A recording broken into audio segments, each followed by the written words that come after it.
And I messed it up as usual, so that must mean we're doing the Mando review.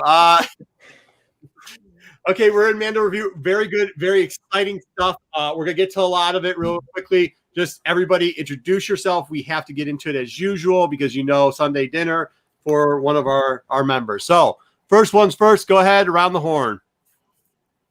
Pete, you're the first one. Where are we starting? Oh, well, I'm Pete.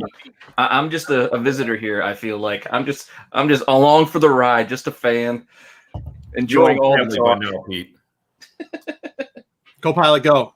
I'm Solo Wookie. Leaky Trooper. And Jen. Yeah, good job. Wow. Okay, so I'll go back to introducing everybody from now on so that we can get back to some good intros. For those that are. Should we hit the Insta thing real quickly? We do have an Instagram. It's got a very low following, but some of the people there gave us a thumbs up. Some didn't. We'll show you what we've been doing recently.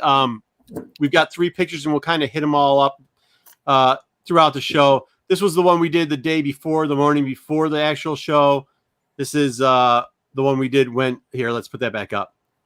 This is the one we did while the show was being released, obviously. And this is our post show. So we'll kind of do this. Yep. We talked about a lot of this stuff. If you're a fan of these shows, you probably know where most of the stuff is going to get to. This obviously was the first time that Baby Yoda was kidnapped in season 1. So we put that up there. Obviously, we'll get into why Jango Fett and Jester is important in the middle of our show. And then we'll do a little bit of this is 7 Samurai for people that don't know. And we'll get into our 7 Samurais and how that plays into this episode. Magnificent 7.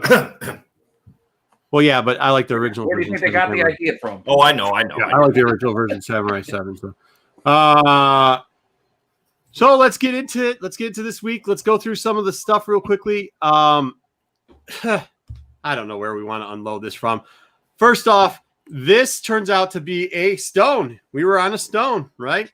It worked out pretty good. We were guessing temples or whatever. The stone part was pretty cool. I thought that when they did that force of him laying down to the force part was cool. Like, I don't know of any time when they're meditating and the force field is strong. I guess now, this has a lot of takes from Luke. Like, was Luke in a force field the whole time? So if they try to bomb him on the stone, was he? So this is where I have my first dumb leaky question, and I think it's for Jen. When I was watching when they first approached this rock and this circle, my son was telling me, "Oh, that's Fallen Order. That's Fallen Order." Having not played the game and having not knowing the game, is this location ever been seen before in the past?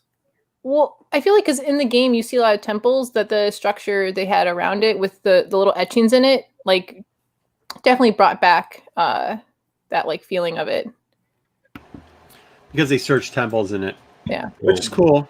This is funny because if you watched our Yeddle video, if not, go back and watch it. But we talk about a Jedi butterfly. So I was laughing when the butterflies came out because I was like, oh, there's the Jedi butterfly. But then Slave 1 came in and wow. What's your guys? Pete, start with you. Slave 1 coming in the background. I mean, how'd you feel about that? I just got excited. I mean, how could you not? You see that ship, like, I don't know. It just brought back a lot of memories and hope and excitement. Solo? Yeah, for me, I mean, I was more excited when he turned around and I heard the sound and I knew exactly what it was. So the audio on it was, spot on. I loved it. But yeah, turns around and they first show it, and I was hooting and hollering. I had more reaction over seeing Slave 1 than I did when seeing Ahsoka. Yeah, Leaky, go ahead. Same thing. Same as Wookiee, man. I heard it and I saw it. I literally almost fell out of my chair and I had no doubt that Boba Fett was in it. None. Jed? Yeah, I don't know if you guys know, when I text a lot, I do like the 2 big O's with the lower the lowercase, what's it called? Underscore, with the big eyeballs open. Yeah, I was super excited to see it and hear it. Dude, I think, and also how they got the motion and the coloring right of the turning of the ship. I thought it was super cool. And what was cool is I always tell everybody watch the end credits because super cool stuff happens in the end credits.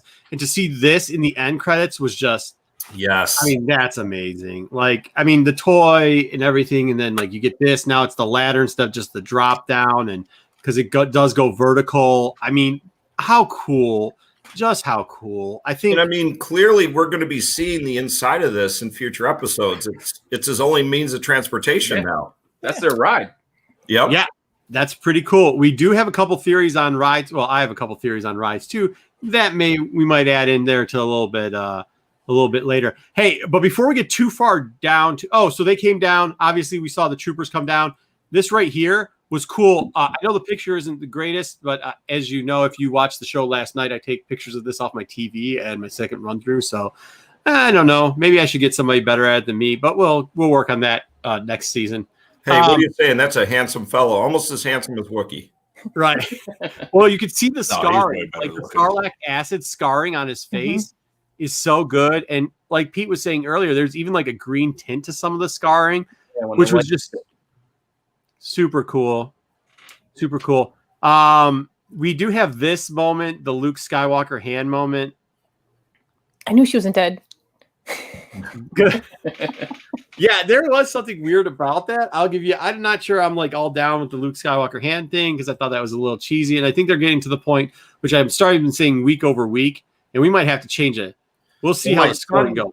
My son grossed me out with that because he said, "Is that the Star Wars version of a colostomy bag?" And yeah, it probably is, man. Yeah. I was like, ugh.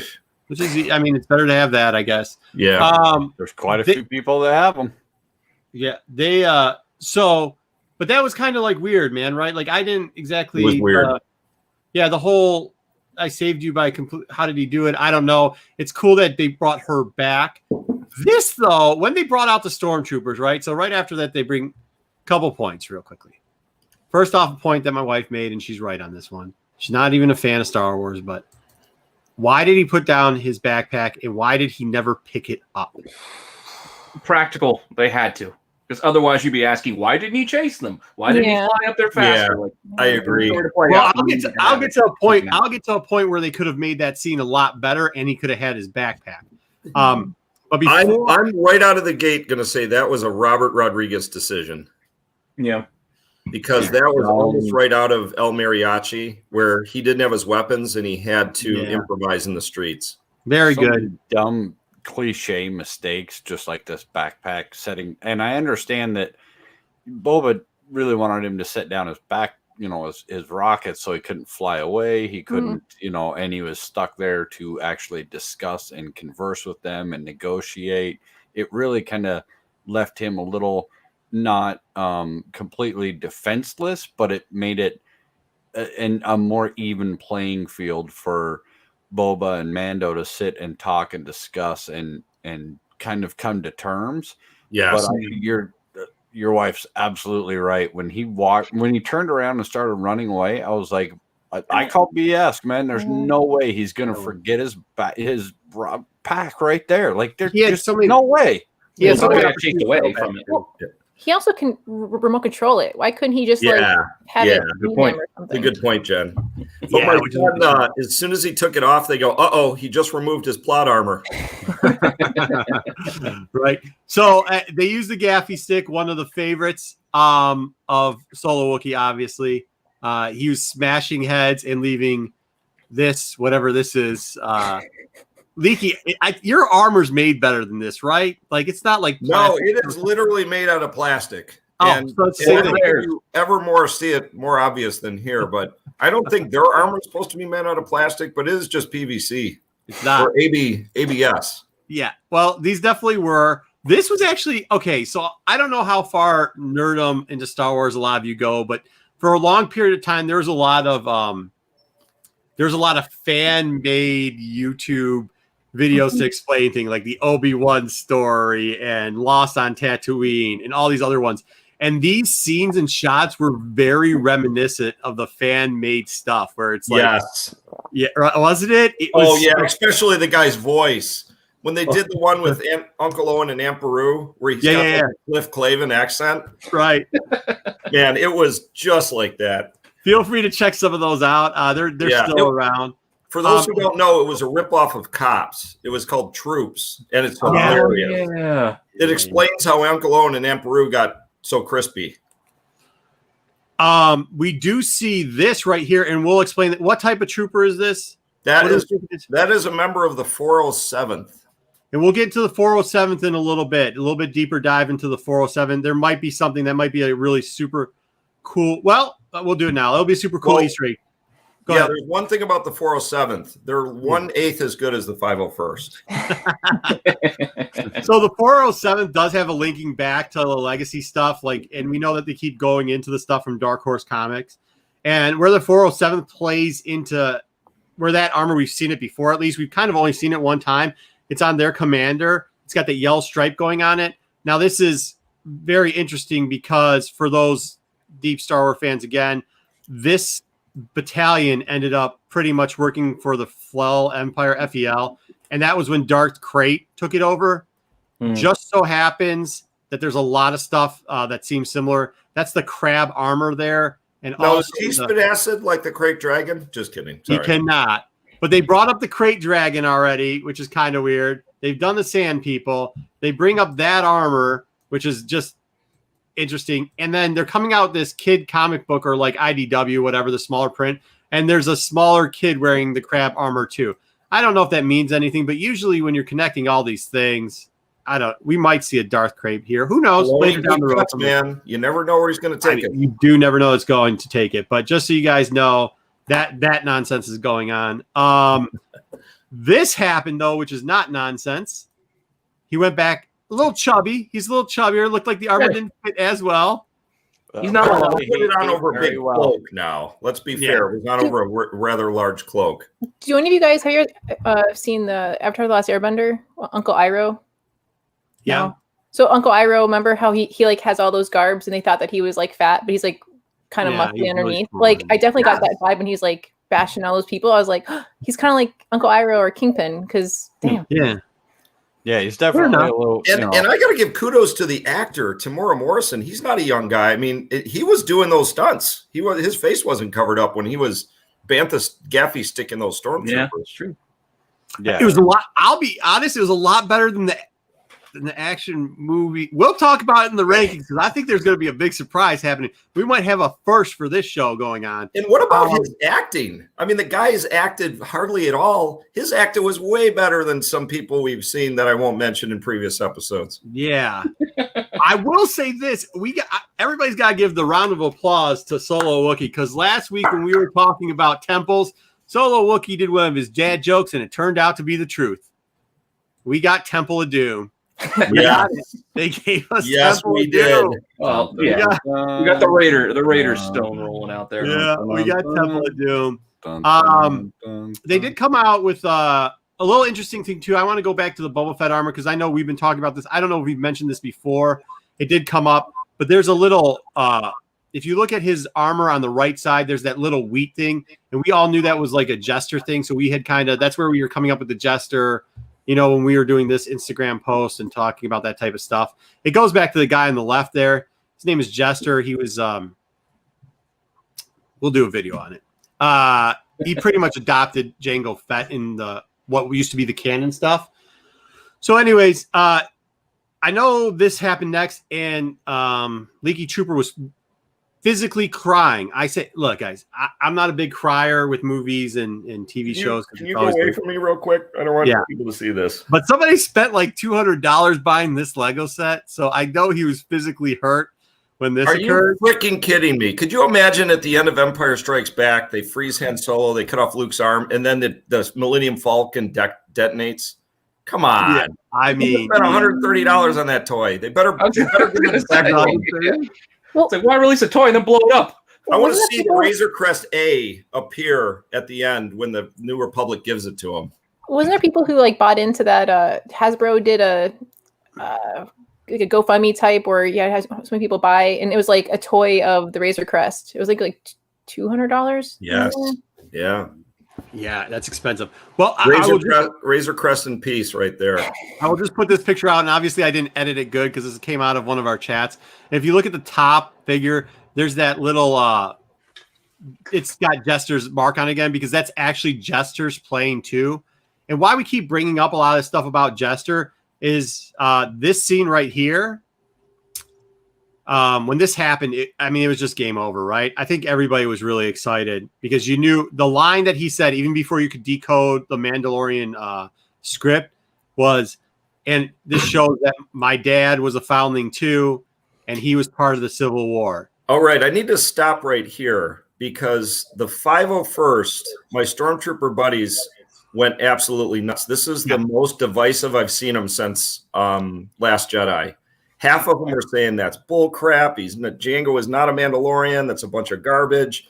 The other ones they did not like that scene, and the others were jumping for joy. Like, he is a Mandalorian, but this is perfectly genetic code. You know, he's a clone, but he's still his code would still make the armor work. So Bubba's like, okay, Bubba is still in the 50-50 realm. It's like hard to put it there because I get the cloning thing. But this right here and that line of he fought in the Civil War, he was a foundling. And we kind of talked about it before. When you can name them foundlings, there's a lot you can do with it. And the thing we keep referencing to foundlings, and this was our second Instagram post, was this book right here, Open Scenes in Jango Fett. That technically kid with the black hair there, that's Jango Fett. The guy in front is Jester. And Jester, in old canon, found Jango Fett after his parent. Yep, that book behind you, right where Pete, go ahead. You can pull into it. I'm just saying, right here. Let's do it. There you go, right behind him. Keep an eye out for that. Yeah, he just did an article on CBSI 2 weeks ago because he found it for $2. And this is a book we've been telling people to look out for. That tells. I love the series. Obviously, it talks about how Jester ended up finding Jango Fett as a little kid, protected him. Then Jango Fett went under a tank and tried to blow up a guy. And the importance of the guy they tried to blow up is the guy they tried to blow up founded the Death Watch, which is very interesting further down for theory crafting, because we do know that Mando, Children of the Watch, technically part of the Death Watch. Like, that's where he gets it. And Boba Fett is the exact opposite. Boba Fett's dad, or clone dad, or whatever you want to call him, tried to blow up the Death Watch, the leader of the Death Watch, the founding member of Death Watch, Toro Vizsla. So, like, he's just a simple man trying to make his way in the universe. right. Till Mando goes crazy because he finds out that he tried to destroy the leader of the clan. I kind of wonder. Go ahead. So the foundlings. So remember in Clone Wars, a TV series, when Obi-Wan goes to the planet and he's like, hey, I met one of yours. And he's like, he's not one of us. I almost wonder if, like, remember how there's like the three different sects? Like, there's like the original, the old, and the Death Watch. I almost wonder if, like, true Mandalorians view foundlings as, like, you're not really Mandalorian, like, you're adopted. Yeah, I mean, I think that was kind of the hint that they were giving with Bo-Katan, because you got to remember. But this is the weird part about Bo. Like, Bo was a member of the Death Watch, and then she was a member of, well, she's kind of a member of the True, and she was a member of the Protectors, right? And then kind of True, because she becomes the leader of the Mandalorians and she takes up her sister's guard. So she was part of all three groups. But yeah, it definitely looked like she was kind of giving it to her, but Sasha Banks' character and the other guy were like, yeah, this guy's a foundling. Like, there might be a hierarchy to foundlings. So I wonder how Bubba's going to take it on that. I mean, realistically, I think they're going to spin off Bubba for 1313. I think the word fanatic was used. Yeah, fanatic. So eventually, like a day or so later, after like all this went down, they did break down the writing, and it says foundling took into the Concord Dawn is the planet that book open season takes place. Mentors Jester. Obviously, that's the guy who ends up adopting Jango. Is it Jester or Jester? Jester. I don't know. Jester's dead. Jester. And his father's Fett. So, like, they're talking about Jango there. You know, I don't know why the armor would say that his father was Fett, but that's okay. Whatever. And there's more weird stuff in Star Wars to explain. Real cool scene, though. Was really happy about that. I think that was probably the best part, some of the best parts of the episode. Besides that, though, they actually incorporated 2 comic books into this. And another one that we talk about and we really get excited about is Overkill. And like when the bombs came down, when the detonators came down from Overkill, the thermal detonators that they used in Jedi, those came down. That was kind of cool. But also, too, this scene right here, it was like straight out of it. And it was so fun. They ran away. The troops ran away from Bubba. He's like, I was aiming at the other one. It's so funny because that came out of it. So, like, that's really cool. I mean, for some of us who do like the deeper stuff and not so much the cheesy stuff, that was really cool that they did all that. The one part I'll say I was kind of disappointed in was the Iron Legion. Yeah. So apparently Iron Man showed up in the Iron Legion. Dark Iron Man. Dark Iron Man. Dark Iron Man. And like, I know what they are. Like, I get it. They kind of did a mix between the first generation and the second generation, but like kind of how I saw that playing out. Because if you're going to criticize it, you better have an opinion on how you could have made it better. And this is where the backpack plays into part. Okay, they blew up the Razor Crest. You know that is in planetary orbit. You know it has a tracking beam. How cool would it have been if they sent the tracking beam down to get up Baby Yoda or Grogu, and they would have had that way Jango and Boba both could have had jetpacks, gone up, and then they would have been fighting the Iron Legion. You know what I mean? And the Iron Legion would have been battling them. Yeah, sure, it would have made a 30-minute episode into a 36-minute episode maybe, but you would have gotten some of that back and forth. Think about this, Marco.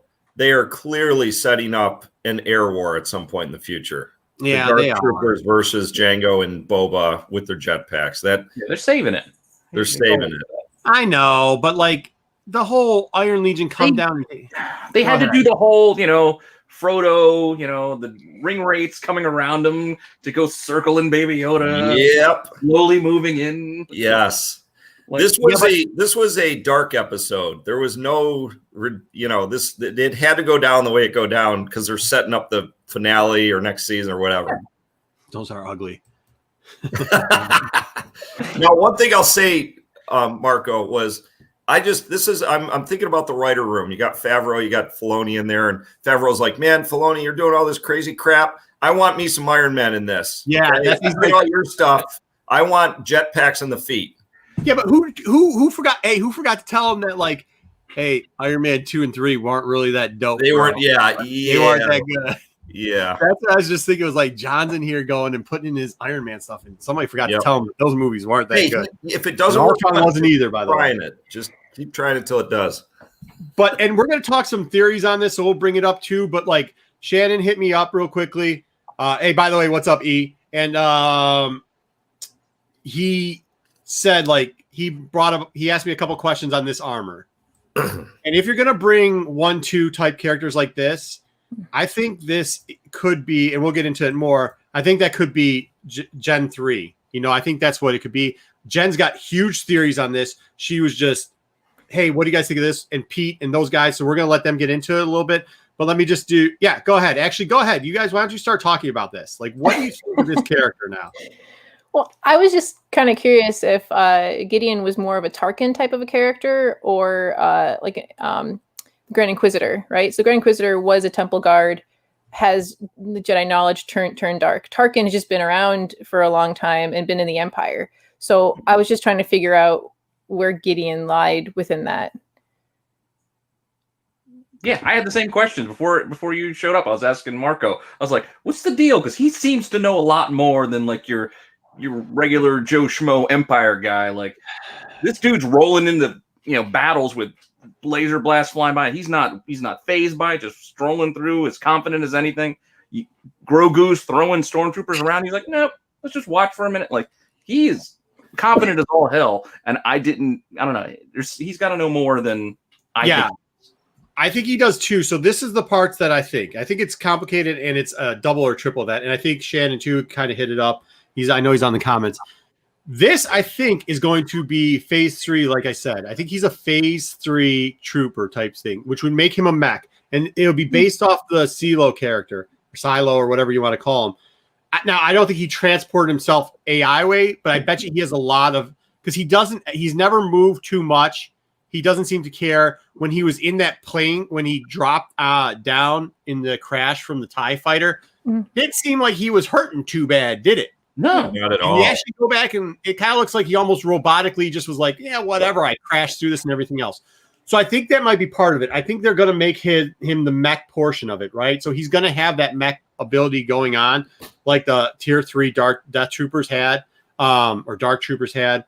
But also, I think it's very interesting because how he could have the knowledge, and me and Pete were talking about this, is they could bring in Palpatine bots. So this is something that they didn't cover so much in the movies, but is well known. That red thing with the visor. Very good, yeah. After Palpatine got thrown down the first time, originally it did Operation Cinder got put into place, and what happened was all these Sentinel beings came out, and it had a visor, and when you put your hand out, Palpatine would prick it, or the bot would prick it, and Palpatine's face would come up, and the person who he's talking to would have direct orders. Some of those orders was one, they told a fleet of Imperial Star Destroyers to go out into the Outer Rim. They sent other people to go to Exegol. They sent an assassin to go kill Rey's parents. All these little things had happened. And that's actually why we thought he wasn't going to show up in the last movie, and it would have been better if he didn't, because this had already been put into place in Star Wars canon. It was actually kind of cool. He also sent a bunch of the remaining Imperials on special missions to burn down planets. They tried to burn down Kashyyyk. They tried to do a nuclear bomb on Kashyyyk, Malkan, that planet, and everything like that. So, like, this has already been established, and it would be super cool if that's where he got his knowledge from, because that would mean that we're going to get to see Robot Palp, which we got to see in video games, right? It was in Battle. It was in what's Battle whatever 2? Battlefront 2. Yeah, it was in Battlefront 2 in the playthrough, which is kind of cool. And once again, could open up to some very interesting type characters like Alphabet Squad and everything else, and you could have plenty of air battles going forward. So I think that's kind of where we get him with his knowledge and everything else. He does look very mechanical.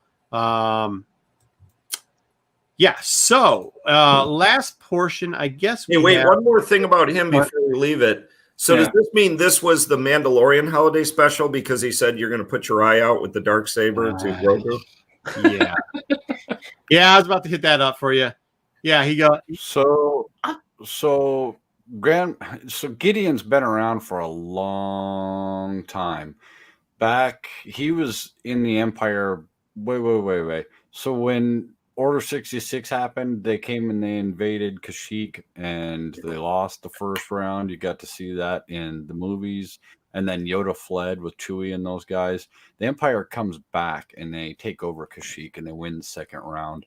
And then after they win it, Moff Gideon gets a promotion, and he's the one that actually stays on Kashyyyk and runs Kashyyyk. And that starts a slave trade of the Wookiees, and he hunts Wookiees on the side for fun and does a bunch of really dastardly stuff, and becomes and that's when he starts starting to climb up his rankings and how he gets to where he is now. And that's why part of the reason that he has so much knowledge is because he's been a high-ranking officer for so long in the Empire. Yeah, see, I was wondering if he was like a Grievous type apprentice, like robotic guy lingering around. Because he knows a lot. Mm-hmm. Hey, Wookie, where did that backstory come from? I'd love to read that. Is that a comic book or? Oh, what is that in? There's a couple different places that you can find it. Off the top of my head, because I'm old, I couldn't even tell you. Thrawn put down the rebellion on Kashyyyk, didn't he? And then they appointed him after that. Is that what you're saying? Yes. Didn't Thrawn put down the rebellion on Kashyyyk when they were trying to come through at one point? I thought Price was put in charge of that, but whatever. Anyways, there's that name again, Thrawn. Yeah. I mean, look.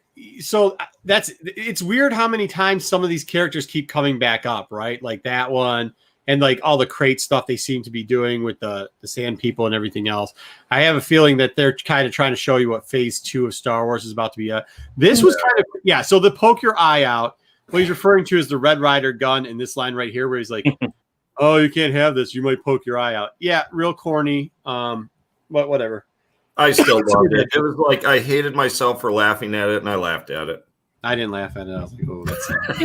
It gets its point across very quickly with just saying a line rather than Well, one thing, Pete, when you guys were saying he's so mechanical, that was kind of the one point. I was with you there. My sons were saying, "Oh yeah, that guy, he could be a mech trooper." But then when he was kind of joking around with them and a little more casual, it was like, "Whoa, that was different." Because before he was always pure logic, when he was in the first season, when he was like, look, we're going to blow this place up unless you come out. You got, X number of sets. It was always like a cool customer. And also when he let those 2 stormtroopers get thrown around a little bit, he was enjoying himself. He had a little smile on his face. So is mech troopers in this universe not the same, where they're not emotionless? They're kind of, because he's a little bit of a goofball, Moff Gideon. Isn't that just because of his connection with Grogu, though? Like, that's what I kind of like. It made it seem like they don't know each other for a while, or you're getting stronger, and then enjoying him, seeing him do that. Like, I just like because they have like I think he respects power and like the connection they have, and he's like known him, and that's where I was like if he was a temple guard or someone within the kind of like Tarkin, because Tarkin was working with the Republic, and then when it turned, he just became part of the Empire. So it's like it could be either. Yeah, he could have been a Moff before. Yeah, also too, what he could do is be part of the Tarkin initiative. We don't know all the people that are in there. I will say this with the Dark Trooper, the guy who ended up originally formatting the Dark Troopers, who was in charge of it, ended up eventually becoming the first and only mech trooper of the Dark Troopers. So that could be what they're doing. They could be reiterating that storyline, and he could be the one who supposedly came up with the Dark Troopers, and that would mean that he's part of the Tarkin initiative and would perfectly explain why he knows, because you got to remember all the Tarkin initiative stuff kind of has links together with different stuff they were doing, and would also explain why he would have so much in-depth knowledge. This, though, I was kind of worried about, right? So it's the first time we actually kind of see Grogu go dark, right? He started to do the dark. But yeah, remember he was choking Cara Dune, and that was kind of like he was misunderstanding. This sure seemed like he was like for fun. That's not your initial reaction. I'm gonna Well, no, choke her out. It seemed like a kid that misunderstood something. He thought he was dangerous. I don't know when he was eating the frog baby. Yeah. Remember at the very end, he ate the frog baby. He knew there was a baby in there, man. He thought that Cara Dune was attacking Mando when they were fighting around. That's why he was trying to protect Mando as a father figure.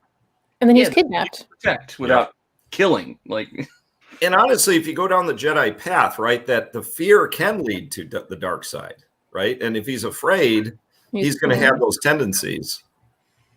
Yeah, so I that's something to look forward to down the line, that he's going. I mean, they did say, Tano also said like he's far past and like he needs somebody else because he's kind of seeing that. So that is something we think is a trending thing that'll keep going on from then on. And then it ended. It was pretty good. Before we get, there's a little bit extra scene where he went and saw Cara Dune. They start recruiting the 7 samurai, right? Like that's where we think we're going now. Is that what we're doing? We're recruiting the 7 samurai. I think so. So let's give that to you, Marco, right before the end. I was like, I didn't say 7 samurai. I said Magnificent 7. But you did say Magnificent 7, and I corrected you that it was the 7 samurai. They need the Steve McQueen guy, the Yul Brenner. Yep. Which will go through Yul Brenner. Which will go through some Denzel Washington version with Chris Pratt. Yep. If you guys watch a lot of stuff on the channel, I know it was really late last night, but we were on the MCM, the Modern Comic Mayhem. Obviously, that's one of Solo's shows, and I was kind of been guest spotting over there. It was their first premiere show. It was really cool. We really broke down some of the in-depth stuff over there, and then said, "Hey, look, we named who the 4 we thought were, and then we'll continue to talk about those in a little bit." But I do want to get real quickly to our ranking system and get everybody to know kind of how the ranking system works. One last thing on the 7 samurai. I want Cobb Vanth as one of the 7. I need to have that. We'll all do. Yeah, we might actually write that down and see how close we got to getting it right. And how close everybody else did. I'm actually go throw the headphones in real quickly. But here we go for the rankings as usual. Hey, Wookie, do we got that noise again? Do we got the this just in sound effect noise? I think we need it.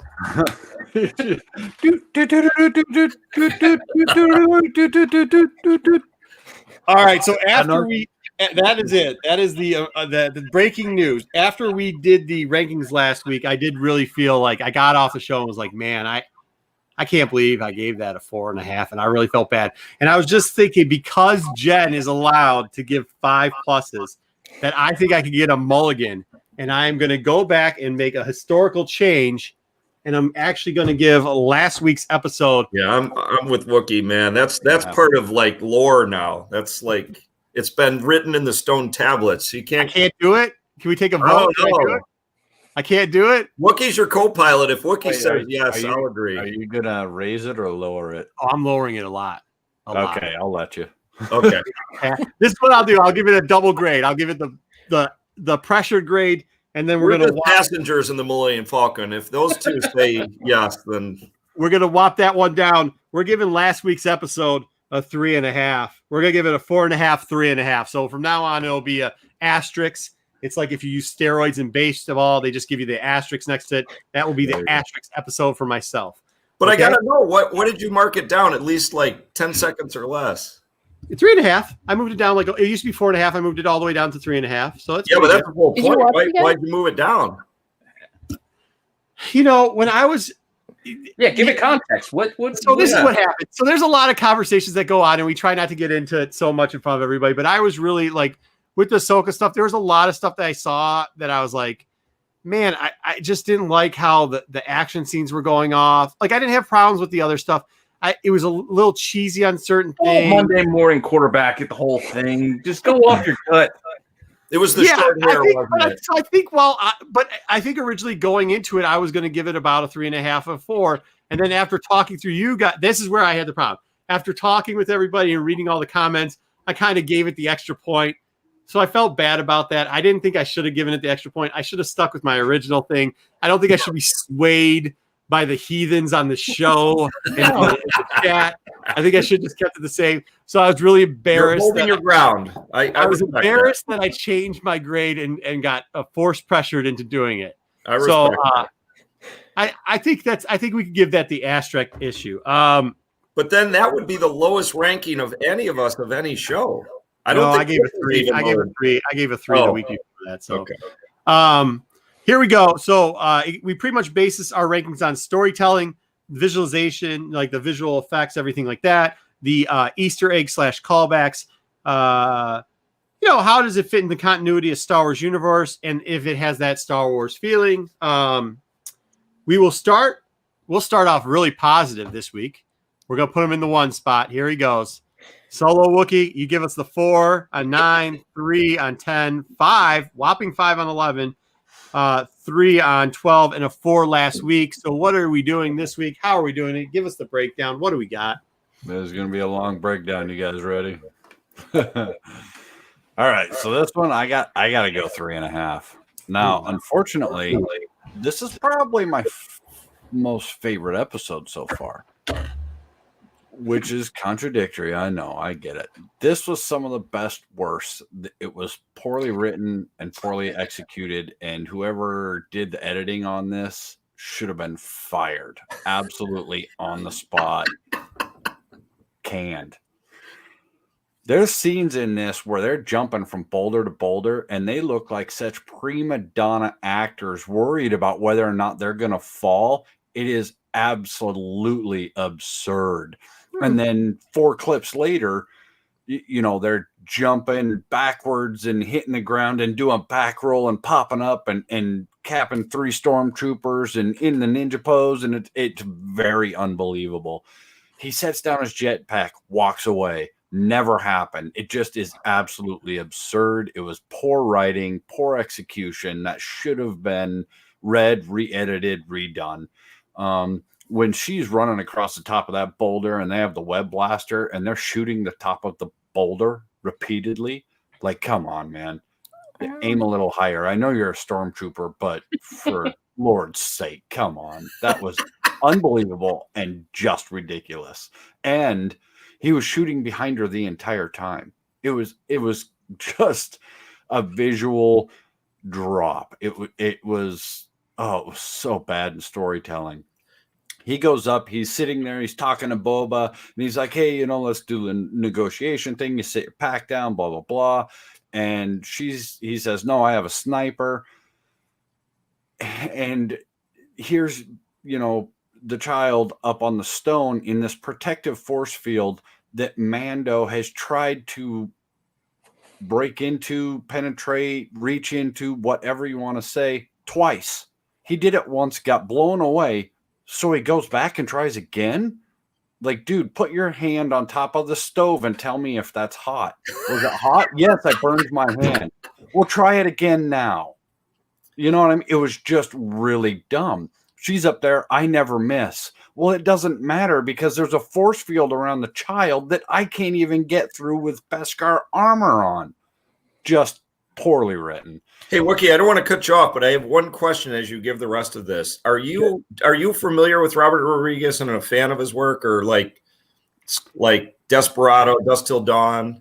Yes, and I like him, and I like most of his work, but again, I see a lot of the same mistakes in a lot of his other work. Like he doesn't, he lets the little things. Here's my problem with all of it. You've still got an editor and other people overseeing it, and they dropped the ball as well. They should have been like, no, this is Mando. This is D plus, man.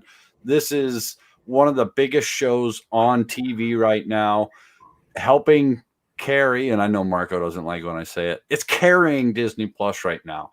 So if you're going to put out that, you better make sure your content's good, because if not, you can make or break what's happening on Disney Plus in huge, dramatic amounts of numbers. Now, there's a lot of fans that are not hardcore fans, and they could just, boom, you could lose them. So, you know, whatever. The Boba Fett referred to his armor as Beskar armor, not Durasteel. There's just a lot of stuff that was really poorly written and poorly executed. Now, with that said, there was a lot of really, really good things that they did that went over the top. I mean, +5. So it's really hard to. This is my favorite and my most hated episode so far. So I got to go 3-5. It was good, but. And what did you like about it, Wookie? What were some of the highlights to leave on a positive? What gave it that half a point? Why you didn't just throw it out? There's some other stuff that was in there, like. I get it. He was tired from being on the stone and doing the prayer call and everything to all the Jedis and possibly or Sith, whoever was out there, however they're going to stand and play that.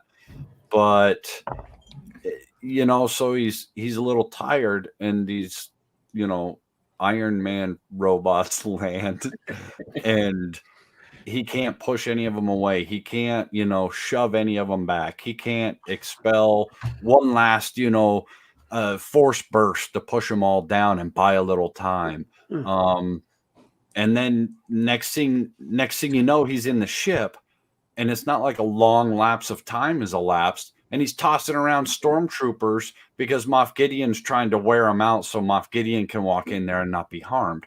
It's just poor writing. We don't know how long they were on the ship, though. Like, they were traveling at speed. Like, it could be like a week later for all we know. Like, they left the planet, the was on the ship. We don't know how long it's been that he woke up. And I agree that there's a little time lapse in there where they kind of could be trying to portray that there was some time lapse in there, but I think so. I did like a lot of the things. I loved the way they did Slave One was over the top excellent, man. That was, like I said, I enjoyed that more than I enjoyed seeing Ahsoka. Like, seeing Slave One again was awesome. And the way they did justice to it, I thought was really good. I really liked attention to detail. They, in some of the other stuff with Boba Fett, the way he talked, the way his mannerisms, the scars on his face, the green little hints of stomach acid from Sarlacc pit. Some of those things were really clinch, moments. And the way he explained and showed that he knew how his armor worked, where everything was at, blah, blah, blah. So that was really cool. I'm a little sad to see that they just blew up, hey, let's just blow up the Razor Crest. Boom, done. All right, well, it's a long walk to home there, guys. But, I mean, I think that's a setup for a lot of stuff we're going to see with Boba Fett and Slave One and their coming adventure and journey. So I can accept it. Yeah. Some really good key stuff. It's good to see. I didn't think I was going to enjoy it as much as I did, but I think it was really, really good and resonated with a lot of people to see Boba Fett back in his armor. So 3.5. Well, I think I'm not quite sure you got the good. That's good enough. I'm not going to review your review. I'm not quite sure you got that episode, but that's fine. Pete, you're up. You're in the rotation. There you go. Work towards reviewing the review because I was trying to pay attention while I was going through. But I just to throw the number out there, I'll go with a 4. I will agree with the Robert Rodriguez type stuff. I enjoy Robert Rodriguez, but at the same time, I also dislike a lot of the choices he makes with a lot of things he's done over the years, just because it gets a little too over the top, a little too silly, and some of it does come off as sloppy. I did minor in film when I was in college, so I am a movie geek, like at my heart. So I see a lot of this stuff and go, well, I know, I get it. As you were saying, like, yeah, some of the shots, yeah, they could have done a better job. I don't know if it's just because Favreau might, want to say, hey, Robert, you came before me. I'm going to yield to you. You do what you want to do. I'm not going to criticize how you work. But yes, some of it was a little bit sloppy. Like it did, apart from the shot you showed, Marco, with the troopers running up the hill, like a lot of it, as it was edited, did look like a fan film. Like even like the special effects of some of the blasts, was like that was weak. It looked like like you threw a snap pop firecracker in and he just popped off his armor and he's dead. Like, but I think that was intentional.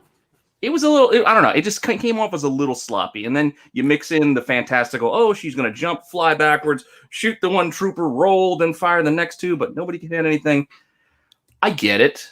You want to make the hero appear more heroic, but it gets a little kind of crazy. From dusk till dawn, like over the top craziness. I can enjoy it, but I can also say, well, you didn't have to do it that way. I get that you did, but you didn't have to do it like that. So that is where I pull back a little bit. But going to the whole Boba stuff, like him fighting, just whomping people with that staff, like that was just awesome. I did enjoy the shots. I like the way that they kind of zoomed in, him dragging it down this, down on the ground, and then he comes up and cracks the next guy in the head. I did like some of the action, some of the angles he chose to, kind of be more imposing. He's coming at him low, heroic shot. I like that stuff, but I'm going to go with the 4 because again, I do feel some of it was a bit sloppy. Some of it was a little bit like, again, the Lord of the Rings bit. I'm like, well, you didn't have to do it like that.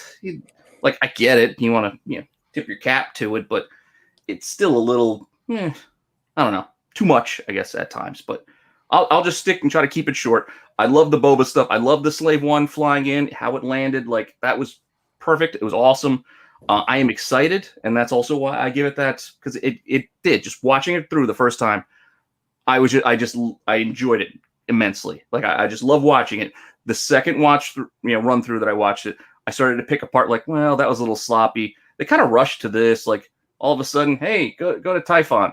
All right. Hey, we're at Typhon. Like there was no real, okay, they're there. Like they showed one little scene in the ship where they're playing with the ball. I don't know. I didn't expect this to hit so soon in the story. I thought maybe we might hit this the next episode. I thought we might have had one more working their way there, but again, I'll just stick with a 4, not to take up too much time. No, that's good. I don't think you can consider yourself part-time anymore, considering your scores 11-5, 12-3, 13's 5, and 14 is a 4. That means you've been here for more than double the shows because so I think you're now like full-time, just not overtime employee of the Darkside. You're allowed to be here, but I still feel like you're like, oh, okay. Next up, we have got who's in the rotation next. Oh, we got Jen. So let's get some positivity out of the reviews. Is this going to be a 5+5 or what do we got? Give it to us. Oh, wait, let me give your scores first off. So just so everybody knows, her scores, 9, episode 9 was a 5, episode 10 was a 5. Then she started this craziness with 11 being a 5.5, and 12, 4.5, and then 13 is a 5 plus 5 plus 5 plus 5 plus. Okay, so that's 14. Here comes the 11. So I'm still going to give it a 5. A regular 5? I really enjoyed it.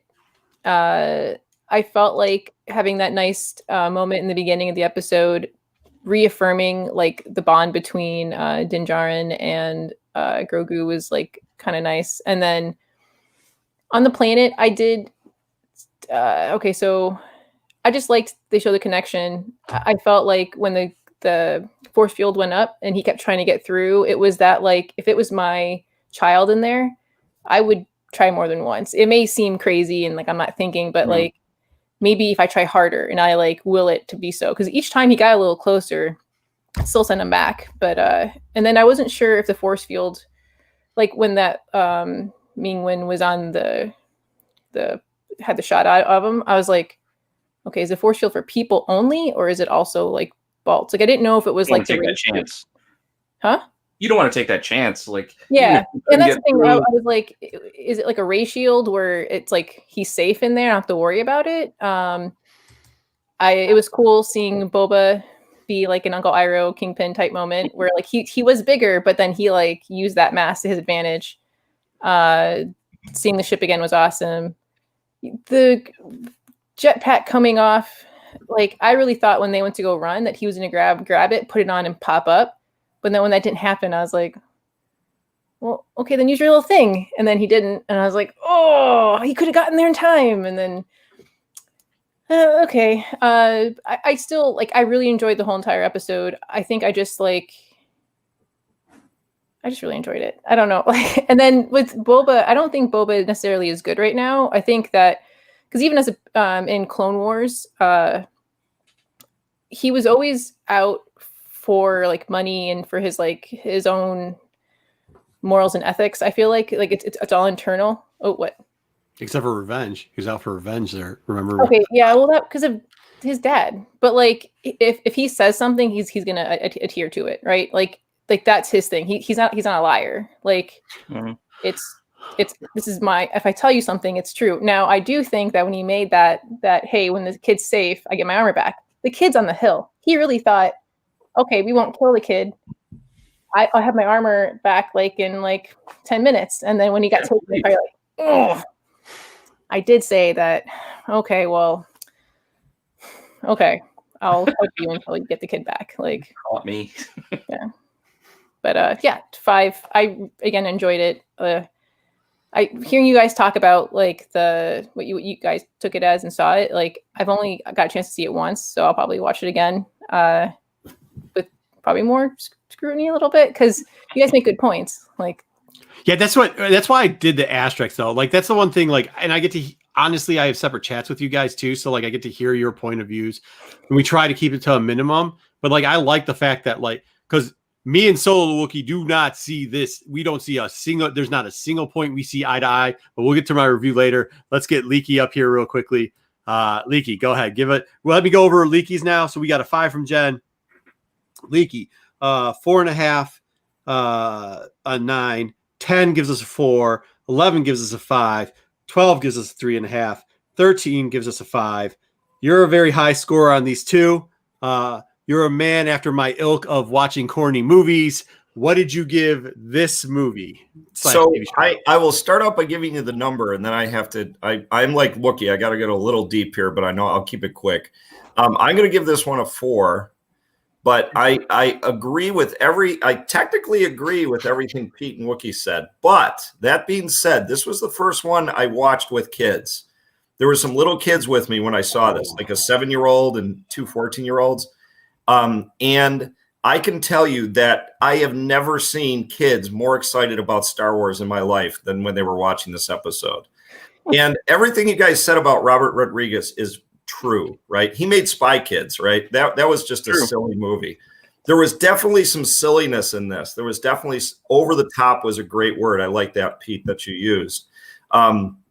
But at the end of the day, when you think about very dark episodes, they have to start with the light, right? They had to have the stormtroopers just getting annihilated, which at this point, being a stormtrooper, it doesn't really bother me that and the Boba Fett fight scenes when he was hitting them with a gaffy stick, that was the best action I've seen on the show yet. I mean, that was just, I give Tamura Morrison, I don't know what else he's acted in. I don't know him other than Jango Fett, but that dude came in cold and just knocked it out of the park.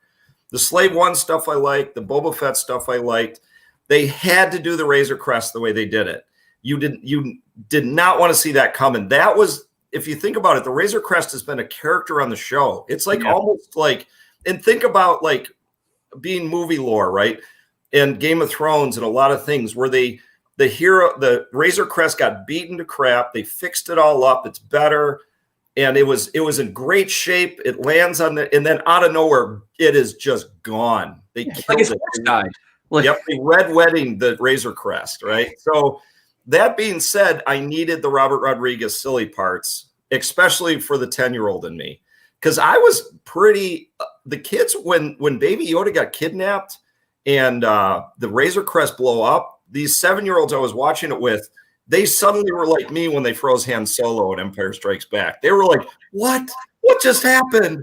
They took Yoda, you know. But everything you guys said was true. The only thing I really hated was the Iron Man Legion. The Death Troopers, that was just silly. Putting down the backpack was definitely a plot device. It was like, okay, he can't fly up to, because they were, Pete, you said it earlier, they were setting that up for later. But sloppy is a great word. That's why I gave it a 4.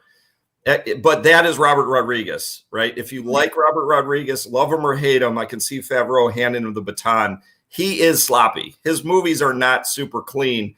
He just like, look, if it looks cool, go with it. I don't care if it makes any sense. And the reverse jump off the rock is his signature move. So John Woo without pigeons, he had to have that move.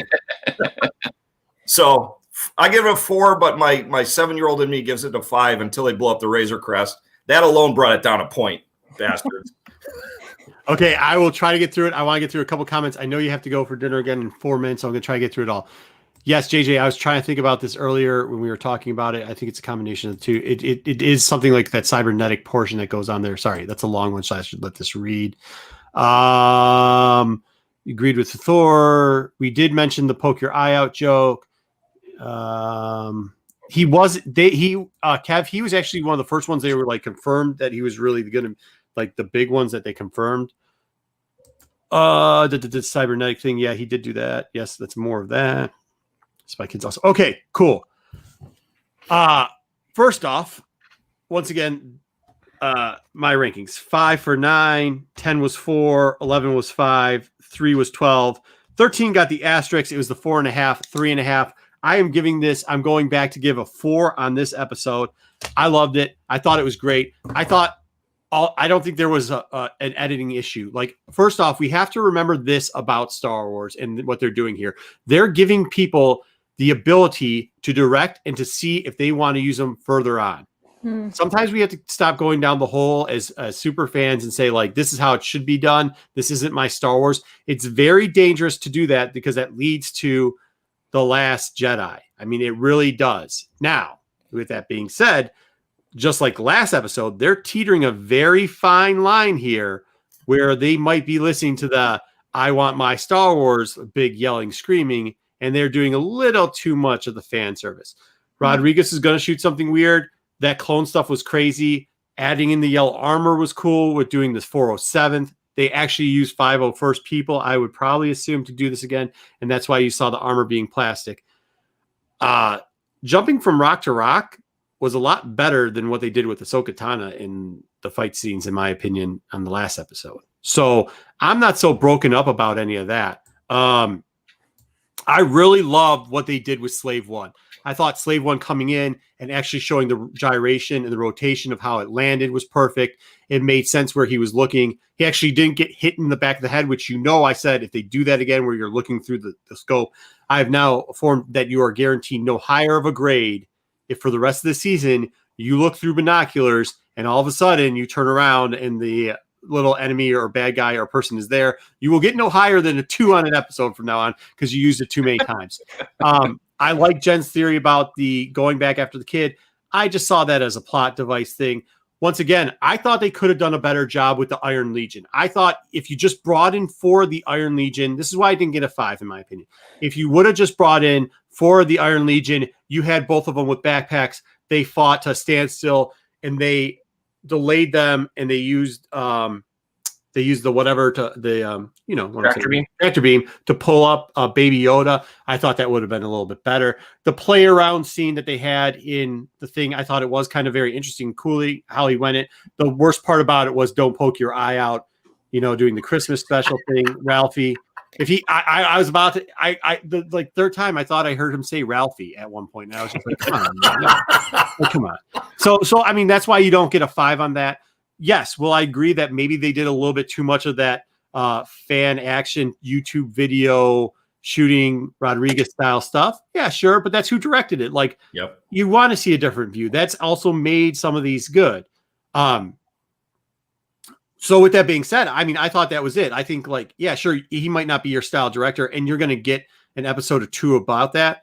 But, it was a 4. I thought it was a good episode. It was really great. I was worried when they did the Boba Fett thing with the armor, he did the launch back, which was kind of corny. And whenever they did a corny scene, the very next scene was very strong. Yeah. Like, when they did the corny, like, oh yeah, the thing, we can't shoot the next thing you know, he's like bashing with a gaffy stick a stormtrooper's head's, the plastic's blowing up everywhere. Like, that was kind of cool. When they did the turnaround scene, the next scene you see him with his blaster doing the cover, one of the covers from the comic books, which was awesome. Or you had the overkill dropping of the detonators, it was just like, come on, man, it's TV. How much are we going to get out of him, right? Like, it was only a 30-minute show. If you don't like his director style, yeah, I get it. But whatever, it's pretty cool. Well, I have a question for all of you. That this was the first time this hit me. Who is the audience of this show demographically, right? Because it's on Disney. This was the first time where I said this one was made for kids, but it was the darkest. I thought it was it's the dark episode. It's the one they called it the tragedy, right? So this one I felt like was almost made for a younger audience. It was not made for us 1977 Star Wars fans. Really? Because the first thing Miss Marco said was this: kids aren't going to watch this episode. This is really probably the most violent episode they've had. And well, he was beaten. He had a gaffy stick. It was exploding heads everywhere. Yeah. Like, it wasn't. I watched one for the second time. Have you seen the movie Spy Kids though? It's a kids movie. It was still bloodless, but it was extremely. You're right. It was pretty violent, but I don't know, man. I just felt like this one was goofy, and they were kind of softening the blow of how dark it was going to get. I can see that.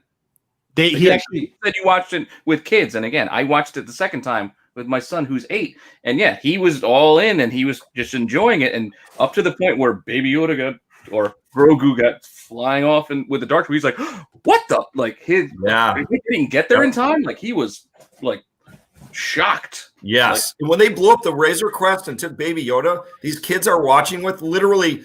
They were beating the hell out of the stormtroopers. They were laughing and they were so excited. They blew up the Razor Crest and took Baby Yoda. One kid started crying. I was like, holy smokes. After all that violence, it's just a ship they blew up. I get it. I'm upset too, but. But isn't this like Luke losing his hand and being told that Darth Vader, the villain, is his father? Like, Star Wars always has at least one thing that you're like, what? But it's technically... like, we all enjoy it, right? But it's technically for the younger audience is what people always tell me that, right? They're like, oh, it's for kids. And I'm like, well, I really enjoy it. But in Star Wars, like, even when you watch like Clone Wars, there's some really, when you find out that General Grievous like had all those things replaced and he's literally just like a brain and eyes and like a heart that like Obi-Wan Kenobi shoots and then he like has a horrible, horrible death. You're like, okay, this is okay. Not for kids. Yeah, no, okay. So listen, take away drunk, what's his name that played Kanan's voice? Prince, whatever his name is, that kid. Take his rant away. I think what the kid thing is, and just being around it forever, I think, especially when you start going to Celebration and when you're with other Star Wars fans, the kid reference is about the kid inside of all of us, right? Like, it's not the literal term, it's for a 4-year-old. Yeah. Because there's so much of it. I think it's literally for the child in all of us. I think that's what Star Wars is really for. Hey, look, I mean, that's what it is for me. So, and that's the point, whatever Star Wars is for you. Do you have time, Leaky, to go into the 7s or no? Do you want to give us your 7 for the 7 Samurai real quickly and then go? Yeah, I'll just 2 seconds. I do got to go. It hit me very early on, is especially when they brought up, I can't remember his name, Bill Burr. Immediately I was like, there's going to be 7 in the finale. And it's not, they're going to go in with the odds against them. It's going to be 7 samurai, and they have to build the tension between them, right? Because the 7 samurai do not like each other, right? So there's going to be parts of this that don't like the other parts. They don't get along so well. They don't get along so well, right? And so I do see that coming. I think that's what's going to happen, particularly because that is the ultimate mashup of Western and Japanese samurai movies, right? That the Seven Samurai and the Magnificent Seven. I don't know if it was the first time they did it, but it was one of the most notable times. So not to pay homage to that's got to be where they're going, right? And you know what? Same thing like you said with this, and I want to hear Wookiee's take too before I go, but same thing you guys said about this episode. I think they're doing stuff pretty on the nose, but I think they're doing it purposefully. I don't think there's no accident. Setting the jet back down was not an accident, right? And I wonder if they're getting to the point where they're just like, we don't really care, it's and how well it's being received by the public is shocking me. I mean, this is like the biggest show in a long time, and you could say it's because there's not a lot else going on, but I really think Filoni, Jen, you said it, he's a little darker, right? He's had some dark stuff in Clone Wars. It hasn't been all for kids, but man, these guys are having some fun, and they're pulling out their old loves, which is samurai and Western, and they're going all in. So that's my take. And I definitely wanted to hear Wookiee before I went. No, I thought you were going to give us who you thought the Seven Samurais were going to be. So I'm sorry. I'm sorry. I'm going to, well, you got four of them already, right? You got Jango, Bill Burr, you got Boba, and you got Mandalorian. I'm thinking it's going to be Ahsoka. Time out. Not Jango. Not Jango. I said Boba. I'm sorry. What did they say? Let's see. 1, Mandalorian. 2, Boba Fett. 3, Fennec is who I was thinking of, not Jango. Fennec. Then you got Bill Burr's character, right? Then you got Gina Carano, and that leaves 2. I don't think it's going to be Carl Weathers. I'm thinking Bo-Katan and Ahsoka. Ooh. Interesting. Okay. All right. And what was because of the dark saber? What was the retort you wanted to hear from Solo? Oh, I wanted Wookiee's. I wanted to hear after he heard our reviews and the Seven Samurai and the and yeah. Do you still think the episode is? I mean, I get it, and I know what they were trying to go for. I am a super. It's so hard. I'm so super overly critical of things, and it doesn't matter if it's Star Wars. It doesn't matter if it is. It doesn't matter what I'm watching. I'm just if it's not believable, I have a really hard time digesting it. So if it's I know. Give me the funny look, Mark. Well, it's jetpacks. Jetpack is a lightsaber wizard. Like, how believable is it? I don't. But you have to keep it believable in continuity of what the story actually is. Now I get it. It's Star Wars. It's all make believe, but you have to ride that line of believable make believe. You know what I mean? Yep. It's the person that shoots 400 rounds and never changes his clip. It's like, dude, no. The movies when they shoot 90 rounds and then they're face to face and they go into the monologue with the bad guy that takes 40 minutes and he goes to shoot him finally after the 40-minute monologue and he's out of bullets. So now they have to fight. And it's like, oh my God. Movies like that drive me up a wall. Who's your 7? Oh man. Give the 7. Go ahead. Give the 7. Leaky cried when the ship. I'm not even sure who I'd go. I think, man, that's a tough one. I think you're right. I think it's Mando and Boba. I think the other bounty hunter, what's her name? That just Fennec. Showed up again. Fennec. Yeah, Fennec. I think she's definitely a solid, and I think she kind of owes a quote unquote life debt to Boba. So she'll be in his service, and they kind of hinted and showed that in this episode, I thought pretty well. So I think those two are kind of a team, no matter what. If you get one, you get the other. I don't think you're going to see Cara Dune. I think she's going to, as much as I'd like her to rejoin, I think she's going to, we've already kind of seen her go, nah, I'm more Republic now. I don't know if I can do it. So I think we might see that a little bit more out of her. I don't think you're going to see Carl Weathers. I think That's- he's that's- starting to settle down. I think he's starting to run the town and feels a little bit more like a governor. So I think he was one and out in the season, Carl Weathers. But As I an think actor, anyway. I think it opens it up, and I think we'll probably see Sabine, and I think we'll see Bo-Katan, and I think that You can bring us Sabine another in. one is what's Sabine's best friend? God, what is her name? The real one or the one that's on In Rebels. Sarah? In Rebels, yeah. Koto, whatever her name is. Oh, cool. Yeah. You just casually oh yeah, Sabine Wren just gonna just be right there. Drop her in. You know, I know. Throwing around on these comic books these days. Yeah. I like it, Maxwell. Yeah, I think people are forgetting him.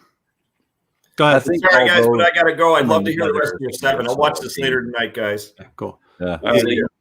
Yeah, Kitsu. So I think that she'll probably show up, and I think that she maybe lead into our first seeing of Sabine. I think they might meet up with her and then kind of, oh, okay, you know how to get a hold of Sabine and go into that kind of that, oh yeah, here's how we link up and how we meet. We're throwing a lot of people. The chat's throwing a lot of people in there. All right. Who wants to go next? Do you guys want to hear mine next? Don't matter to me. Pete, go ahead. Who do you think your 7 is? My 7's going to be easy. I'm going to be a little lazy with this list because, again, as we talked about in 7 Samurai, like they all don't make it out. Like They don't make Samurai, like, they don't make it. They all don't make it. You don't get 7 in, 7 out when we're all done. So we need some expendables kind of in this crew. Yes, we do. We got the 4. You got Mando, you got Boba, you got Fennec, and obviously they're picking up Bill Burr. Mm-hmm. I agree. Cara Dune's probably not coming with him. Carl Weathers probably not rolling with him. So the easiest thing to me is you got 4, is you take Bo-Katan and her 3, and you have 7. And we may not see Sasha Banks or whatever the other dude's name was. We never found. Those are too easy. Not easy, because I would like to see Sasha Banks again. I think she did a fine job as a Mandalorian, but they could off that guy. We might lose a Fennec. And hey, we got 3, and then we only have 4 left. Like maybe you hit one of the ones that are important, but probably not. You can lose 3 out of the 7, and you had your sacrifice and your sad moment for your 7 as they either accomplish or fail the mission. Because I don't know if they're gonna succeed when we're all done with this. Like maybe they do, maybe they don't. But that's my 7. No, that's good. That's good. Peter is setting up some red shirt Mandalorians. I love it. I'm just being practical. So the 4 he said, because those are the 4 that we know we're going to get for sure. I think it's going to be 2 Mandalorians that that one of them. So I really want Bo-Katan to go with because she knows that it's Gideon who has him. So it's a chance to get her saber back, and maybe just one other one will go with her. And then I think the 7th might be Cobb because someone else mentioned him, like because he said I'll see you again. Like he needs help. I don't know. Yeah. So that's kind of where I'm going with it too. So I think obviously me and Pete talked about this, and I was like, there's only 3 samurai left in the 7 samurai, and one of them's not a true samurai, anyways. But I think that's Boba Fett. Like, and I think you're going to have to get rid of some of them. So here are mine. You obviously got Mando, Boba. I mean, that's the whole thing. And she dies. She's done. I mean, we already know she's gone, right? Like she's over. Maybe not because she's already been in 2 seasons. Maybe they'll bring in 3. Or she saves Boba and her life debt is now wiped away. Yeah, that could be that actually. Well, so there in the 7 Samurai, there is like an apprentice to the one that does save. That's the one that does survive. But like, so that would mean Boba dies. Anyways, so we're losing somebody. We're losing one of those. That group of 3. Somebody in that group of 3 is gone. Okay. The next ones you got Cobb Vanth. Okay, because you're gonna have him, and he's dead. He's gone. He's an outer. So rest in peace. Yeah, I mean, I love him, but they're not gonna keep you can get rid of him, so he's done. Oh, somebody's already rioting. He goes, Bubba died. Hey, they killed the Razor Crest. They could kill Bubba too. So, anyways, you got him dying. I mean, he's obviously there. Bill Burke, if he makes it to there, and I'm not saying he will, I have him as a 50-50. He's dead. So he's done. I mean, that's your expendable. And then you can play up the seventh samurai being Bo-Katan, and then do the extra 2 come in later to help out. And that way, technically, it's still 7 samurai. She's the 7th samurai. You could save Faith with Sasha in the other one, or they could be on a different mission because she did give that wink, wink, we're coming back. Or maybe she sends one of her assistants. But somebody in that group of trio, if not all 3, are going to be the 7th samurai. And that way, and I think maybe if out of those 3 come, you're definitely eventually. See, this is something that's really weird. Like when you think of Endgame, like when we're going really deep into Endgame, right? Like there's a couple options which you can do it. One is that at the end, who holds the Darksaber? So you have to get, there's 3 people that could hold it, and you have to get rid of 2 of the, you might have to get rid of 2 of the other people. Like Bo-Katan can't be at the end if you're going to hand Mando the Darksaber. Mando. Yeah. I can't see Mando again. I can't see Mando making out of this with all this Western. He's Shane. He's not going to make it. But if he doesn't make it, then Grogu does. Little baby Yoda does. I don't know if he makes. Oh, I guess he would have to. I don't know. Well, we're getting too far down the line. We're getting way too far down the line. Yeah. Anyways, so yeah, that's who I see as being the 7 of it. As you know, kind of we mentioned last part, we saw it as like an Endgame 2-part movie with the kidnapping, and probably they did it obviously at the end of this, but that was a little bit earlier than we thought. So instead of doing that at the beginning of next episode, they did it this episode, and then they're gonna, for the next episode, they're gonna use the Bill Burke thing where they have to break into the prison and get Bill Burke. 3 more or 2 more? It's 2, right? Because we're at 14, so it's 2 more. So that's going to be the 2 more big battle scene, Exite, and we're going to get to see Moff Gideon. And, that's where I think we're headed with that. And it's going to be super cool because it's cool. And then we'll get Bad Batch after that. But someone brought up a good point that it would be a good time to have a droid. We haven't seen a droid since IG-11. And they had good to have another droid join. The one that was the voice for the frog lady. Assassin droid, yep. He came back as that.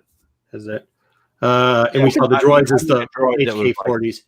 But that makes sense. That makes sense, Solo, because if, let's say, Filmer's character dies, they need someone that can track that ship. Yeah, that might be it. Bill, he might not make it onto the plane, and if he doesn't, they're going to need somebody else. Maybe the Sabine Wren one with. I can't see Sabine. And initially, I was going to say no Bo-Katan. I was going to say she bows out, but I was like, as Jen said, I was like, wait a second, this is her chance to get the Darksaber. She ain't passing on this mission. No, she's going for the saber. Exactly. For it. She referenced it. There's the whole reference kind of earlier in that one episode about it. Probably the best episode, in my opinion, of the whole season, where she showed up, and towards the end, she was kind of winking and nodding that she's going to show back up later. It would be cool, like fantasy wise, it would be cool that if you do get Sabine, and then all of a sudden, Elaine, the Chiss, like the Thrawn's main person, shows up, because I don't think you're gonna get a Thrawn, but like it'd be cool if you get to see like her towards the end. But like that's fan service again too. And if they do it, actually, I'd kind of be disappointed because they shouldn't do that. Like I don't mind corny jumping around and you letting directors do what they want as far as like corny scenes, but to throw stuff in just for fan service is something that can lead you down to the dark side real quickly. I mean, realistically, we might not even get to our Magnificent Seven moment this season. Like, because that could be the big cliffhanger.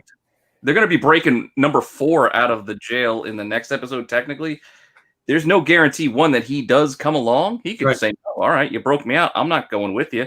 I tell you where they are," and it could be more of a downer. And we're still chasing Moff Gideon and the kid before this is over.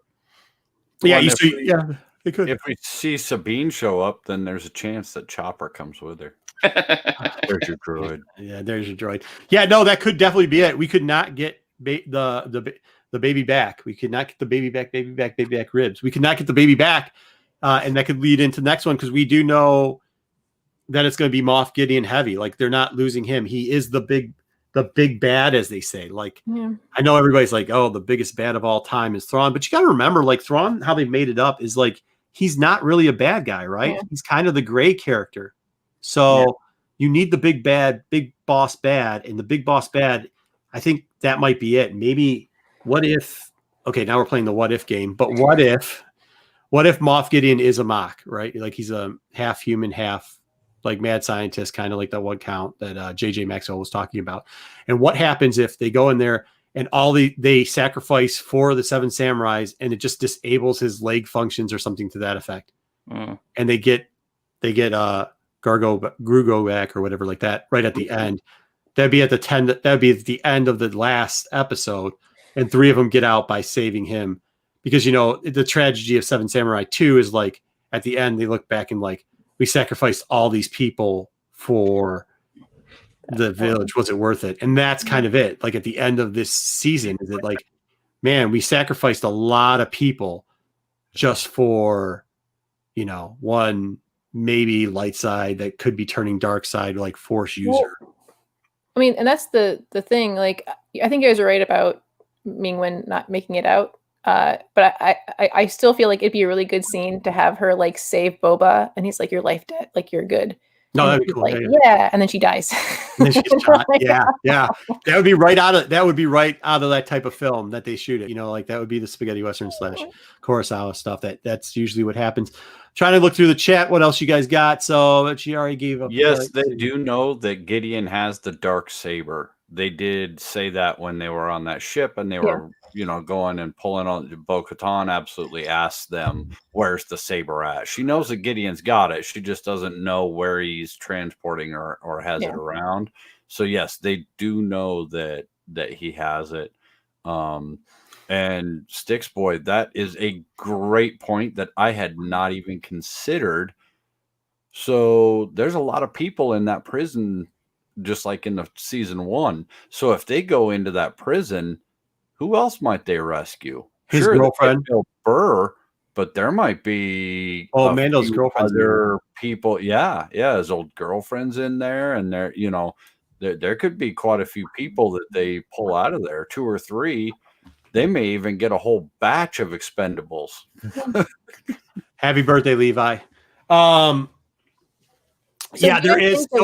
His girlfriend is still in there. If Bill Burke is, that's why I was kind of dropped. I wasn't going to go this far down, but you know, we always keep going over the time we should have because it's supposed to be under an hour show. But if Bill Burke doesn't make it out, you're right. Then we get the Mando girlfriend thing going on because she's from Harry Potter. Yeah, she's still on there. But yeah, there could be somebody else in the prison.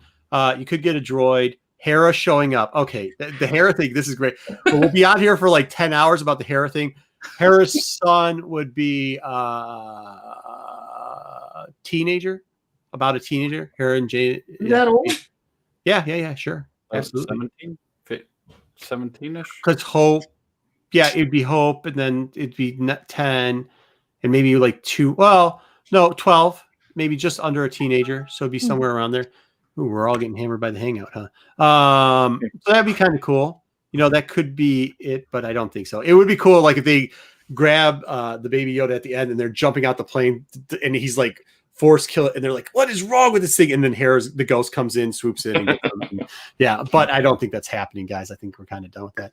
Do you guys think that we didn't get the jetpack scene? Because I feel like, because I was like, oh man, because that's what I thought too. He put the jetpack on, fight them, and then lose because of how strong they are, and then you know, not only be losing the ship, but be beaten down by these like new troopers. But now into his whole droid phobia or prejudice, I guess. Too. Yeah, and it would only, you're right, it would only take 5 minutes extra for them to fly up there, have that little quick battle, and just show how strong these troopers are. But I'm like, okay, now that I'm thinking about it, maybe they didn't do that because they're saving that for the last episode of the season, and then they're going to lose or get like, because you can't have them lose twice in a row, right? Yeah. So you're saving the loss for the Empire, kind of sad.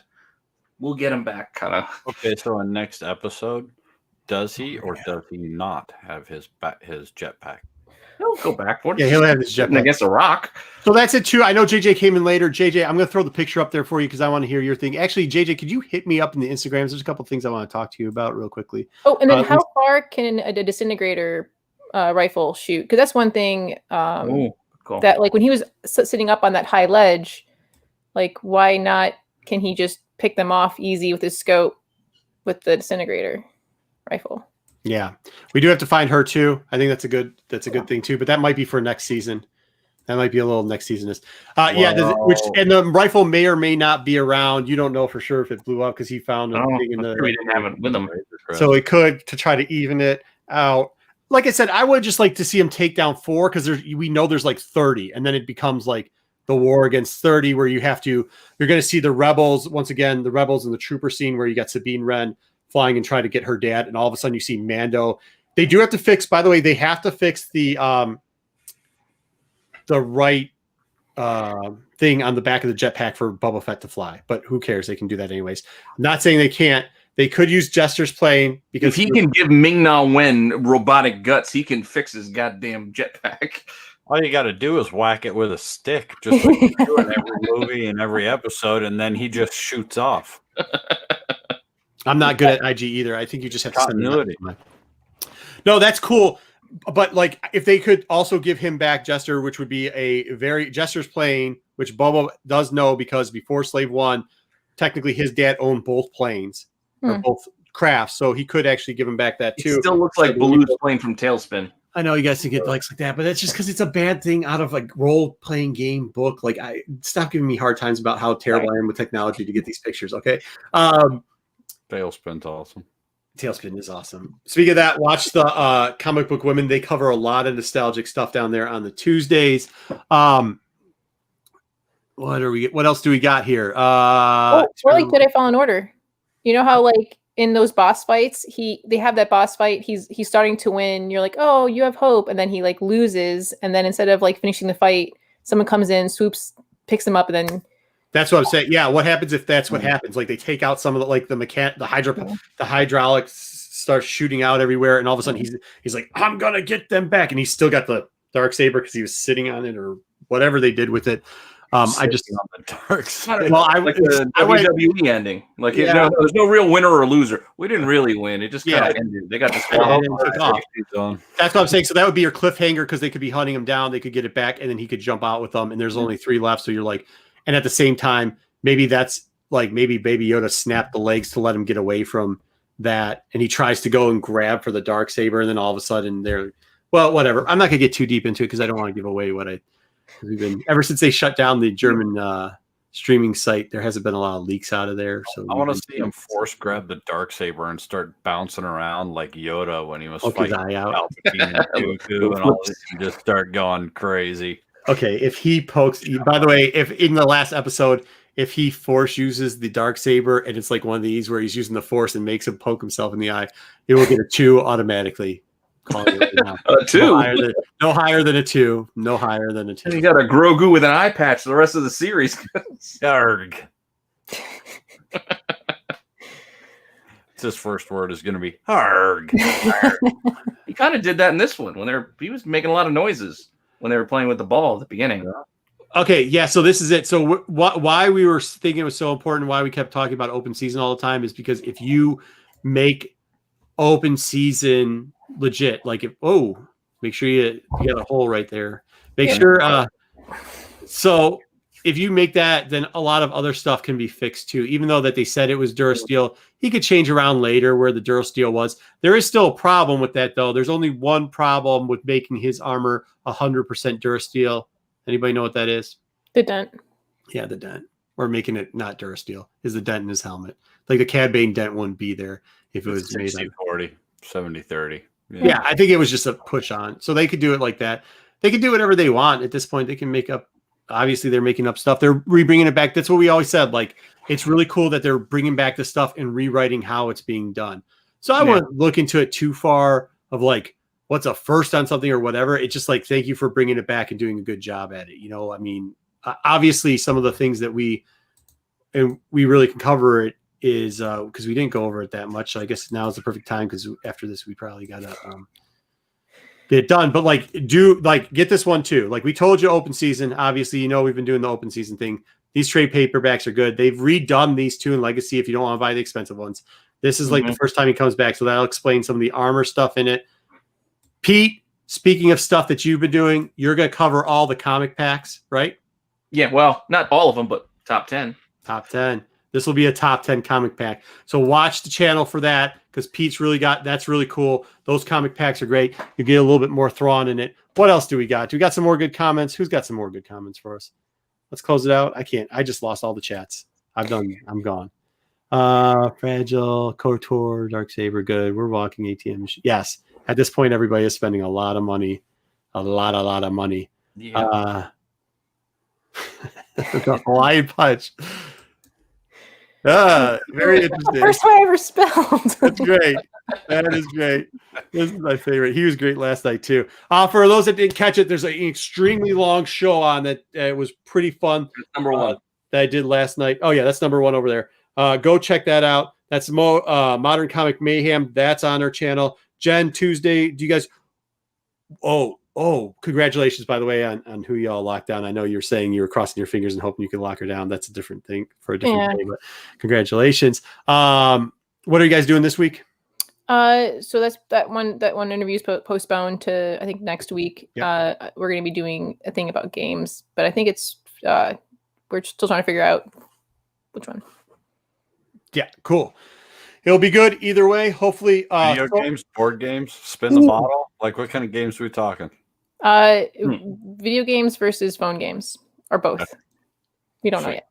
We covered a lot of stuff. We covered a lot of stuff about the new Star Wars comics and stuff that's coming out last night. We also covered the things. Kev, that was number one, as he said. Number two is the one where it's both Jango and Jester on the front. We'll go. I'm not going to go back over those. We can rewatch them. Pete, you've got that. Us as a show. Jen, it's me, Jen, and Solo this week on the tape. It is Fallen Order. Jen, that's like her favorite, so she'll be leading that thing. That's going to be a fun one. I've seen the edit already. It looks great.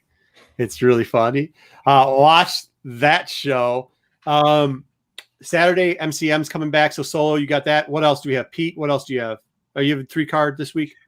I don't know exactly what we're doing with 3 Comic Monday this week, so I'm not going to throw it out there. I know we might not do a full thing, but at least Chris Nelms, he might be talking with the somebody from Stranger Comics, but I'm not 100% what we're rolling with this week. Still kind of changed the format around on that show a little bit, but like you said, I'm doing the toy thing right now. Yeah. I'm focused on finishing my toy thing. Dude, his toy things are great. If you guys haven't watched them, the worst part is ever since he said toys, I just keep hitting all the time going like, you need to do this toy. You need to do this toy. Yeah. And they're not easy. They're not easy toys either. So they're a little random. It's not bad, but I got a list of I'm like through next year. I have enough to cover like what I'd like to talk about. Support the rest of, support some of the rest of the shows. I hope you guys are enjoying it. I know we just got some great feedback on the show on Saturday. So I know people are enjoying a lot of stuff here. We really do enjoy you guys spending time with us. It's great fun. Make sure you also spend some time with our buddies over there at Bird City Comics. Use the code DARKSHDE, especially if you haven't got those last minute gifts. It'll give you 15% off. Solo, what else do you got for us? Quick question. Did any of you guys ever, there was a phone game, and I'm saying this because of what you said, Jen. So there was a phone game, and it was a Star Wars card game, and you had cards, and you set up, like 3 rows of 5, I think it was, and you battled cards, but it was all on your phone, so it was all automated, and they had secret, Konami had it, and then when Disney bought all the Star Wars rights, they closed it down, and I miss that game. Like sounds like Gwent from Witcher, which I played in the Witcher game, but I didn't. Do you remember the name of that card game, Marco? I know you were on it. You had to have been. Yeah, the one where it was I can't remember the name of it. It was before the Galactic Hero stuff. Yeah, it was. Oh, it was amazing. It was the best game that ever at Force Collection. Thank you, JJ. That's what it was. Yeah, I missed that. Oh, I missed that game. All right. So, it was driving me nuts. Please, everybody, go over there and force push that like and subscribe, and then mosey over to Four Colors Creation and show them some love and check out some of the great new products and things that they have coming out here now and past and future. Then please go over to Comic Book Barricade and check out their stuff. Try and fight that dreaded spine tick and visit their new card stoppers. If you guys are card collectors, you definitely need some card stoppers. Then go over and Saber Strike on that bell so you can be alarmed when these great voices come over to discuss all this wonderful rabbit hole Star Wars technology with you, the greatest chat in the galaxy. And may the Force be with you. Always. Yins, are you guys here? Can I show this picture? I just got a picture. That's what you keep hearing the bit. I just want to see if somebody in chat, if I can show this picture, because this is kind of an amazing picture. Can I show that picture, guys? You can't say give it that build up and not deliver, man. No, I can't. I'll have to. You got it now. No, they might not be there anymore. It's a personal thing. It's kind of cool though. It's really cool. We'll see. I have no idea what you're talking about. But... No, I'll show you guys afterwards. Hold on. Somebody talk about something so it's not just dead air. No, good job, everybody. No, that card game was cool.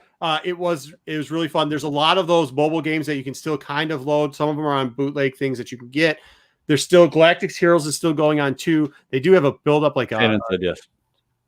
Shannon said yes. All right, cool. All right, that's what we needed. Look at these little ones, huh? This is our fan base, by the way. Do we get to count for 3 watches for these 3? Can I show it? Can you see them? Oh man, that's so bad. I'll get a picture and post in the next one for them. I don't know if you see these 3. Awesome. They're dressed up. We got a Boba Fett there. Wait, put it back up. I'm going to put you full so people can maybe get a better shot at that. We got a Boba Fett. This is bad. Got to tilt it a little bit. Yeah, tilt it. Boba Fett, Jango, or no, Boba Fett, Sabine Wren, and it looks like I can't see the last one. Either way, I'll post that next week. We'll be seeing that full picture. Thank you, Shannon. Thank you, everybody that's out there. How do we take ourselves out? Let's figure if I can do that. This won't be a complete bust. Thank you, everybody that was in the chat. JJ, thank you, Shannon. Thank you, Stickball. Why am I always going to mess up Stickbox's name, man? And I'm literally talking to him all the time. That guy, we appreciate it. Thank you, Absolute Geek. Thank you. Who else are we thanking? Anybody else? Texas. Collectibles. George Lopez. Yeah. Texas Lopez. Stain the man. Always good. Make sure you check out Kev up there. Good stuff, everybody. We really appreciate it. Now, could you, Pete? Why don't you help me and take me out of this, man? What do you want me to do? I can just close this out. Nah, we gotta do the end. All right, we'll see you all later. Back club. Oh, I got to end the broadcast. I never do that.